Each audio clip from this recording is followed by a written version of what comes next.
On April 1st, NASA will launch a rocket to the moon with people on board.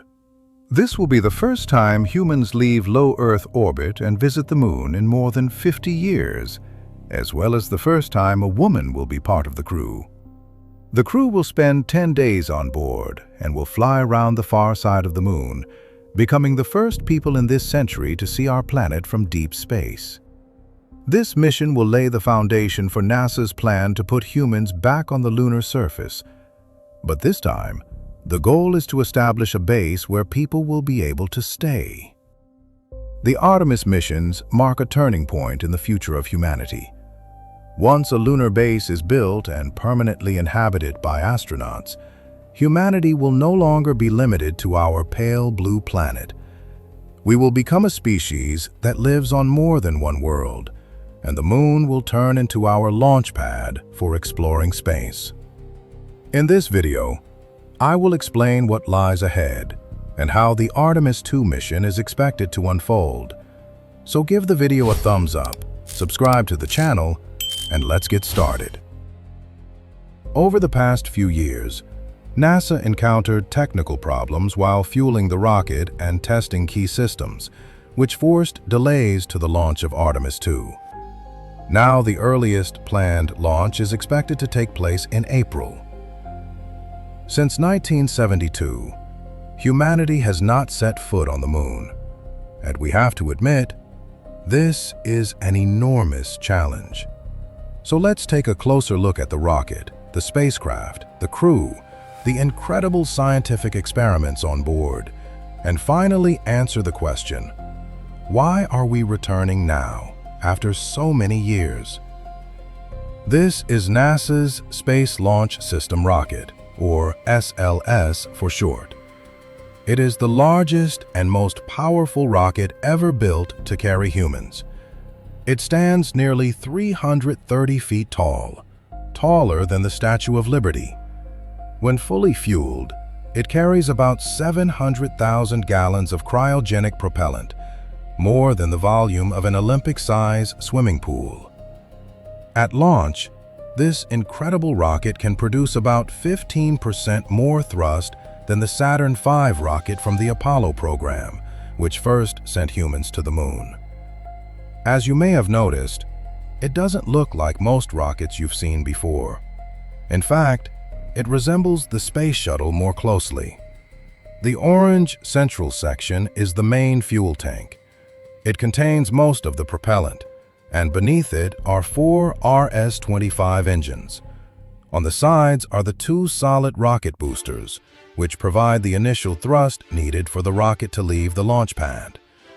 Remarkably, according to NASA, they produce more than 75% of the rocket's thrust at liftoff. Higher up is the interim cryogenic propulsion stage, the part of the rocket that gives the spacecraft an additional push once it is already in space and sends it on a trajectory toward the moon. And finally, at the very top is Orion, the place where the crew will be during launch. If you look closely, you will notice a small tower on top. That is the launch abort system, which can save the crew if something goes wrong. The transporter platform on which the rocket sits is the same machine that carried the Saturn V rockets and the space shuttles to their launch pads. It moves extremely slowly. The entire process takes about 12 hours because everything must be handled with extreme care. Any unwanted vibration or movement could damage the rocket. We've looked at the rocket that will carry the astronauts into space. Now let's turn our attention to the spacecraft that will keep them alive. Let's meet Orion. Orion is the first spacecraft humanity has built for true deep space travel. It contains the crew module, where the astronauts will live, sleep, and eat during the journey to the moon. It can accommodate up to 4 people for 21 days. Although it looks large from a distance, it is actually only about 16 feet wide and roughly 11.5 feet tall. This gives the crew about 60% more living space compared to the Apollo missions. Even so, the space inside is still quite limited. Attached to the crew module is the European Service Module, ESM. This is essentially the spacecraft's life support and service system. It provides electricity, temperature control, air, water, and of course, propulsion. Its solar panels can collect enough energy to power an entire household, and the module is equipped with 33 engines for different maneuvers. Orion will keep the crew safe from launch all the way until re-entry into Earth's atmosphere. The spacecraft is equipped with the largest heat shield ever built for a mission of this type, strong enough to withstand returning to Earth at speeds of around 25,000 miles per hour. Once the capsule slows down enough during atmospheric re-entry, 11 parachutes will deploy, ensuring a soft splashdown in the Pacific Ocean. At the Kennedy Space Center, there's a facility where the Orion spacecraft are assembled. This is where every capsule goes through extremely detailed testing to ensure it is ready for the harsh conditions and vacuum of space. Here, the actual Orion crew capsules are prepared for the Artemis 3, 4, and 5 missions, as well as the capsules for the future Artemis 6, 7, and 8 missions. Interestingly, these capsules are designed to be reused. After they splash down in the ocean, they are recovered, refurbished, and prepared for another journey to the Moon. However, some components, such as the heat shield, which absorbs the enormous heat during atmospheric entry, must be replaced before the next flight. And now that you're familiar with Orion, the spacecraft that will carry astronauts to the Moon and back, let me introduce the crew of 4 astronauts who will fly aboard it. The commander of the Artemis 2 mission will be Reed Wiseman. He will be responsible for decision-making and coordinating the crew. Wiseman is a former U.S. Navy test pilot who became a NASA astronaut in 2009. In 2014, he flew to the International Space Station as a flight engineer and spent 165 days in space, even performing 2 spacewalks. The pilot of the Orion spacecraft will be Victor Glover. He is a test pilot with more than 3,500 flight hours in over 40 different aircraft. Glover piloted SpaceX's Crew 1 mission aboard the Crew Dragon Resilience spacecraft, spent 168 days in space, and performed 4 spacewalks during the mission.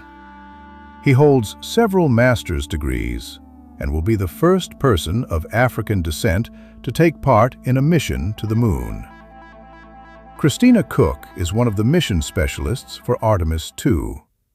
She spent 328 days in space aboard the International Space Station, the record for the longest single spaceflight by a woman in history.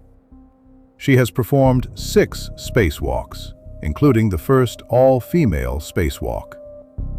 Cook holds a bachelor's and a master's degree in engineering and physics. She began working at NASA's Goddard Space Flight Center, where she helped develop scientific instruments for space missions. She spent a year conducting scientific research at the South Pole and worked on the development of scientific instruments for several NASA missions, including the Juno probe to Jupiter and the Van Allen radiation probes. Christina Cook will be the first woman to visit the Moon. And the final member of the crew is Jeremy Hansen, the second mission specialist of Artemis 2. Hansen is from the Canadian Space Agency and will be the first non-American to visit the Moon. He is a fighter pilot and mission operations leader with degrees in space science and physics. He was also the first Canadian to lead a group of NASA astronauts during their training. But perhaps the most interesting fact is that this will be his very first mission in space. Now you've met the rocket, the spacecraft, and the crew that will embark on this historic journey. If you found the video interesting and want to learn more about this first mission to the moon in more than 50 years, give the video a thumbs up, subscribe to the channel, and press the notification bell. Because in the next video, we will take a detailed look at the mission plan and what exactly is expected to happen, from launch to the return to Earth. We will follow the entire journey from day 1 to day 10. We'll see what trajectory the spacecraft will follow, how it will fly around the far side of the moon, and what experiments and scientific research will be carried out on board. So don't miss it. Share this video with friends who might also be interested. Thank you for watching, and see you next time.